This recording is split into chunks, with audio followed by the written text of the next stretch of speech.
Pois esta veciña dicíame, era unha muller así, que non tiña home, nin fillos, unha tristeza. E mirábame así como dicindo, como a ti, pero sin decirmo claramente. Berro Bambán presenta Mulleres que viven soas.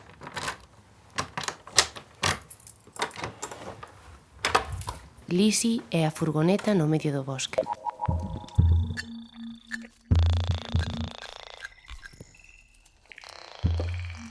Eu levo vivindo soa 15 anos e pico. Xa cando vivía cos meus pais, non parei ata que me fixeron unha habitación na Guardilla para min soa. Entón pasaba moito tempo ali, salvo o tempo de axudar algo ou comer ou tal. Estaba moi... Sempre me gustou moito estar soa. Por exemplo, hai un momento que me encanta que é a hora de cenar. Coloco o manteliño así no sofá, poño unha película e me poño a cenar. E ese momento é super especial para min. O sea, é algo que cando viaxo e cando que non extraño nada nin a ninguén, e ese momento é como que sí, que o extraño un pouco, o sea, que me gusta moito eso. Para min, o de vivir compartindo nunca estuvo contemplado na miña traxectoria vital. O sea, dende que puden independizarme, de feito independiceime xusto cando quedei no paro, atopei algo que daquela aínda atopabas algo decente, agora é imposible xa, o de vivir só é super difícil. O plano económico é terrorífico para unha persoa que vive sola, pero non solamente polos alquileres, que están polas nubes. O sea, están desmadradísimos.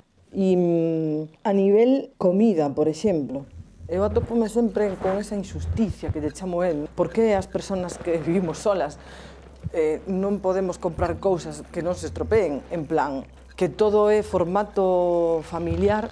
Entón eu digo, pero por qué?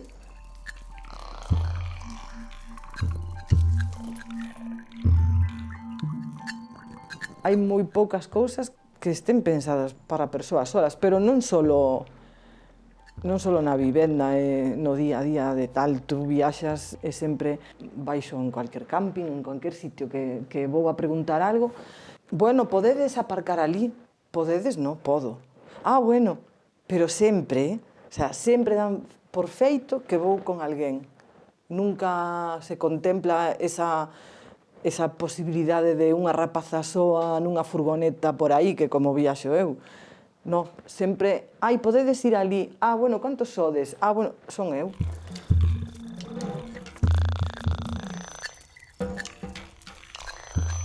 A ver, eu agora que levo un ano así bastante impedida, non me quedo en casa unha fin de semana.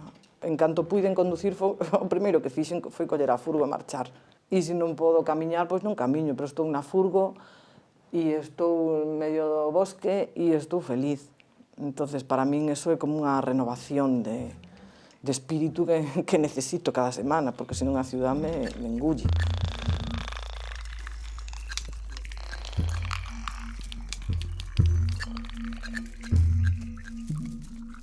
Porque meu pai me decía, bueno, un día que atopes unha parella que che faga tilín, xa verás como tal. E eu, que no, e el, xa verás, eso é diferente, tal.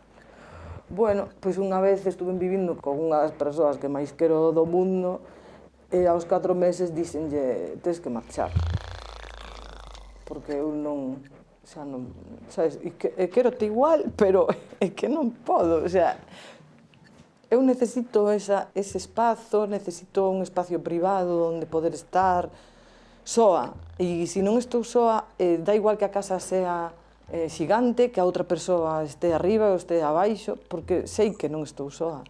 Entonces necesito, pero eu que sei, a forma de ser. Eu penso que pásame tamén co teléfono. Se me fan unha chamada agora, non podo falar se hai xente diante.